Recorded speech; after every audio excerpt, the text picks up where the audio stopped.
Hasta ahora hemos visto cómo se crean funciones genéricas. Bueno, pues el polimorfismo paramétrico no solo se aplica a funciones, sino también a clases. Y en este vídeo vamos a ver cómo se crean clases genéricas utilizando también plantillas. Comencemos volviendo a nuestra clase para representar números complejos.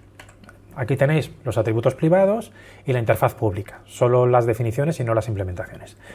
Como veis, un complejo se compone de dos números de tipo double y todas las operaciones de aquí funcionan sobre el tipo double. Claro, pues, al igual que antes uno puede preguntarse, ¿por qué un double?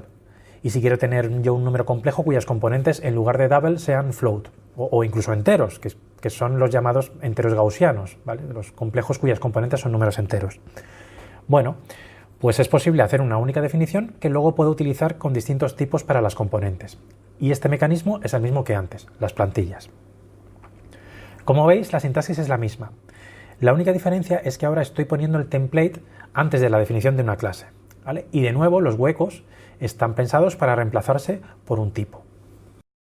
¿Qué pasa aquí con la implementación de los métodos? Si los métodos los implemento dentro de la clase, lo que hemos llamado hasta ahora el estilo Java, pues no hace falta hacer nada especial. Sencillamente se pone la implementación genérica aquí dentro y punto. Por el contrario, si decidimos poner la implementación en un método fuera de la definición de la clase, hay que tener en cuenta que el template T que acompaña a la clase solo llega hasta aquí. Por lo que si ahora quiero definir un método de esa clase fuera de esa clase, pero que también ese método sea genérico, la implementación tendrá que tener su propio template typename_t. ¿Vale? Aquí estoy, por ejemplo, implementando el método operator más para complejos cuyas componentes tienen tipo T. Vale, pues pongamos ahora que ya he definido una clase genérica y quiero utilizarla. ¿Cómo lo hago? Pues de la misma manera en la que yo llamaba las funciones plantilla, indicando la instanciación. Pues aquí estoy creando objetos de la clase complejo, indicando la instanciación.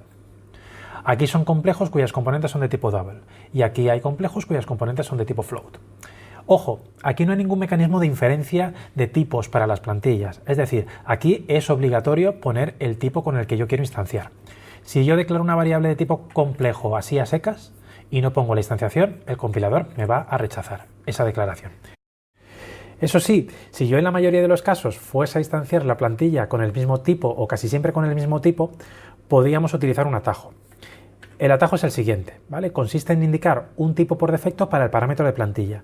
De este modo estoy indicando que si a la hora de crear un objeto de la clase complejo no pongo el tipo de las componentes, ¿vale? Complejo así, por defecto el compilador me va a insertar ahí un double. No obstante, aún así, si queremos hacer eso, tenemos que utilizar los delimitadores, el menor que y el mayor que, aunque no pongamos nada dentro. Es decir, si yo declaro Z1 y Z2 de este modo, indicando los delimitadores, la declaración es correcta y es equivalente a poner que Z1 y Z2 tienen tipo complejo de double, porque double es el tipo por defecto. Si por el contrario yo omito los delimitadores, pues el compilador me va a dar un error.